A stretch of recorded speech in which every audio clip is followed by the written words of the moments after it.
Hi dears, I'm Chandrika Jayashankar. Job മാർക്കറ്റിൽ വിജയിക്കാൻ ആവശ്യമായിട്ടുള്ള ചില ടൂളുകളെ പറ്റിയാണ് കഴിഞ്ഞ വീഡിയോകളിൽ നാം ഡിസ്കസ് ചെയ്തത്. ഏറ്റവും പ്രധാനപ്പെട്ട ചില ടൂളുകളെ പറ്റി, അതായത് റെസ്യൂമയെ പറ്റിയും അതുപോലെ കവറിംഗ് ലെറ്ററിനെ പറ്റിയും ഒക്കെ തന്നെ നാം ഡിസ്കസ് ചെയ്ത് കഴിഞ്ഞു. ഇന്ന് നാം ഇവിടെ ഡിസ്കസ് ചെയ്യാൻ പോകുന്നത് ഏറ്റവും പ്രധാനപ്പെട്ട മറ്റൊരു ടൂളിനെ കുറിച്ചാണ്. അതായത് social media presence. LinkedIn, Instagram തുടങ്ങിയ സോഷ്യൽ മീഡിയ പ്ലാറ്റ്ഫോമുകളിൽ നിങ്ങൾ സജീവമാണോ? ഒരു ജോബിനു വേണ്ടി സെർച്ച് ചെയ്തുകൊണ്ടിരിക്കുന്ന ആളാണ് നിങ്ങളെങ്കിൽ തീർച്ചയായും നിങ്ങളുടെ പ്രസൻസ് സോഷ്യൽ മീഡിയയിൽ നിങ്ങൾ അറിയിക്കുക തന്നെ വേണം. പഴയ കാലത്ത് നമ്മുടെ അപ്ലിക്കേഷൻസ് നമ്മുടെ കവറിംഗ് ലെറ്ററോട് കൂടെ അതുപോലെ നമ്മുടെ റെസ്യൂമിയോടൊപ്പം തന്നെ HR മാനേജറുടെ കൈകളിലേക്ക് പോയിരുന്നു.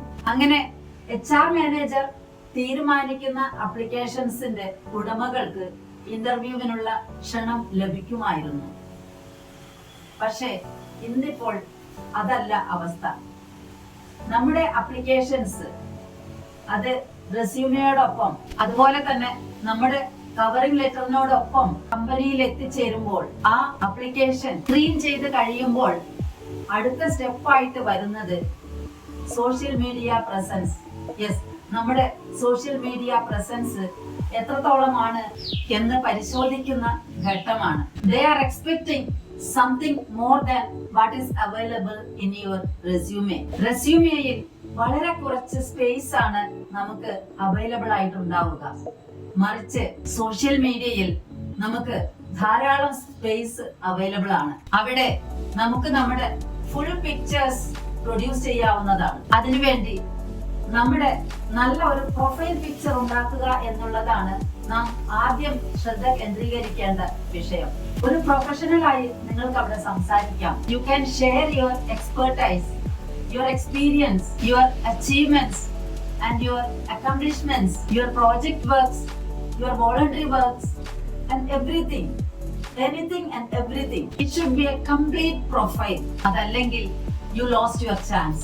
ഇതിന്റെ ഭാഗമായിട്ട് വരുന്ന മറ്റൊരു കാര്യമാണ് സെർച്ചബിലിറ്റി എന്നുള്ളത്. ലിങ്ക്ഡിൻ പോലുള്ള പ്ലാറ്റ്ഫോമുകളാണ് ഇന്നത്തെ പ്രൈമറി ജോബ് സെർച്ച് ഏരിയ. അതുകൊണ്ട് തന്നെ ഒരു ജോലിക്കാരനെ ആവശ്യമായി വരുമ്പോൾ ലിങ്ക്ഡിൻ പോലുള്ള പ്ലാറ്റ്ഫോമുകളിലാണ് ആദ്യമായി സെർച്ച് ചെയ്യുന്നത്. അങ്ങനെ സെർച്ച് ചെയ്യുമ്പോൾ നമ്മുടെ പ്രൊഫൈൽ അവിടെ പൊങ്ങി വരണം. അപ്പോഴാണ് നാം നമ്മെ ഐഡന്റിഫൈ ചെയ്യുന്നത്.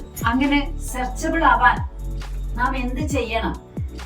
തീർച്ചയായും അതിന് നമ്മുടെ ഡൊമൈൻ അട്രാക്റ്റീവ് ആയിരിക്കുകയും അട്രാക്റ്റീവ് ആയിട്ടുള്ള പേര് ഉണ്ടായിരിക്കുകയും വേണം. നമ്മുടെ പേരിന് പകരം നാം നമ്മുടെ ഡൊമൈന് കൊടുക്കുന്ന പേര് സെർച്ച് ചെയ്യുവാൻ സാധ്യതയുള്ള ഏരിയയുമായി കണക്റ്റഡ് ആവുമ്പോൾ തീർച്ചയായും നമ്മുടെ ഡൊമൈൻ സെർച്ചബിൾ ആവുക തന്നെ ചെയ്യും. ആദ്യത്തെ 20നും 30നും ഇടയ്ക്കുള്ള നമ്പറുകളിൽ നാം എത്തിയാൽ മാത്രമേ നമ്മുടെ ഐഡന്റിറ്റി അല്ലെങ്കിൽ നമ്മളുടെ ഡൊമൈൻ അവരുടെ കണ്ണിൽപ്പെടുന്ന രീതിയിൽ എത്തുകയുള്ളൂ. സെർച്ചബിലിറ്റി ഉണ്ടെങ്കിൽ നമുക്ക് വിസിബിലിറ്റി ഉണ്ടാവും.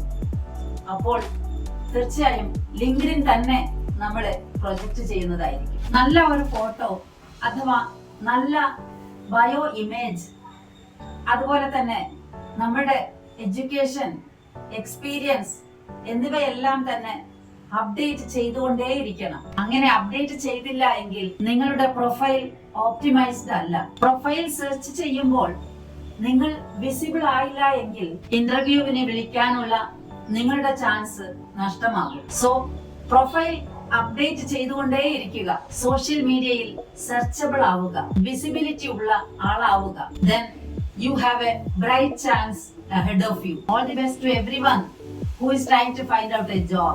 മറ്റൊരു ടോപ്പിക്കുമായി വീണ്ടും കാണുന്നത് വരെ signing off, your Chandrika Jaishankar.